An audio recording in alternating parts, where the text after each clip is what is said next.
Bulan ini, sebanyak 288 benda cagar budaya Nusantara yang berada di Belanda resmi dikembalikan ke Indonesia. Lebih dari 200 diantaranya merupakan benda jarahan semasa Puputan Badung dan Tabanan seiring ekspedisi militer Belanda di Bali Selatan pada 1906. Dilatar belakangi oleh karamnya kapal dagang Cina berbendera Belanda di pesisir perbatasan Badung Gianyar pada 27 Mei 1904. Kapal itu langsung dijarah penduduk sekitar berdasarkan hak tawan karang yang diizinkan para penguasa Bali. Meski kemudian pemerintah pusat Hindia Belanda meminta ganti rugi sebesar 7.500 gulden pada para penguasa wilayah Bali Selatan, Kerajaan Klungkung, Tabanan, dan Badung yang saat itu masih merdeka menolak tuntutan Belanda. Penolakan itu pun membuat Gubernur Jenderal Johannes Benedictus van Heerst terdorong untuk menunjukkan superioritas militernya. Setelah Belanda memblokade pesisir-pesisir pantai Badung dan Tabanan pada Juni 1906, pasukan ekspedisi Belanda mendarat di pantai Sanur pada 14 September 1906. 5 hari berselang, pasukan ekspedisi menggelar operasinya ke Puri Agung Kesiman, salah satu puri kerajaan Badung di Kesiman. Puri Kesiman ketika itu dikuasai Pangeran Gusti Ngurah Gede Kesiman.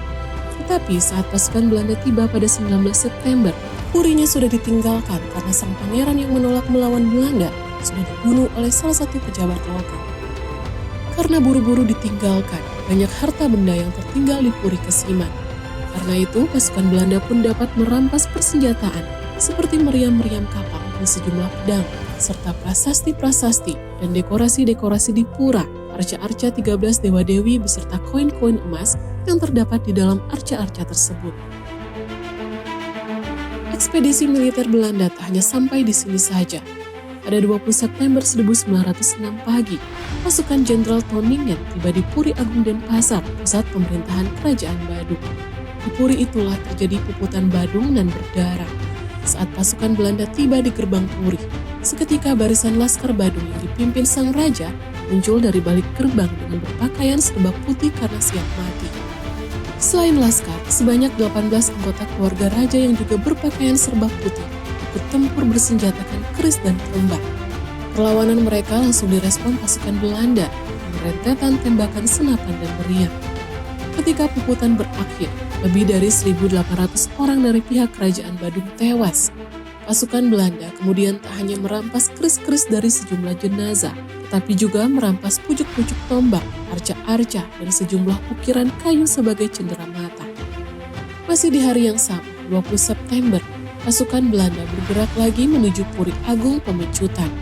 Usai Puputan kedua tersebut, pasukan Belanda merampas meriam, aneka senjata tajam, beberapa peti berisi koin Cina, dan sejumlah perhiasan. Seminggu kemudian, pasukan Belanda bergerak lagi untuk mengepung Puri Tabanan. Setelah penguasa Puri Tabanan, Gusti Ngurah bunuh diri dan anggota keluarganya yang tersisa diasingkan. Sejumlah keris pusaka, daun pintu gerbang Puri, serta benda-benda lain berbahan perak dan emas pun dirampas Belanda. Ratusan benda rampasan perang itu lantas dikirim ke Batavia pada 5 November 1906 untuk diserahkan ke Museum Batavia Genocide. Pada musim panas 1907, berangsur-angsur ratusan barang rampasan itu diangkut ke Belanda untuk disimpan di Ethnographic Museum Leiden.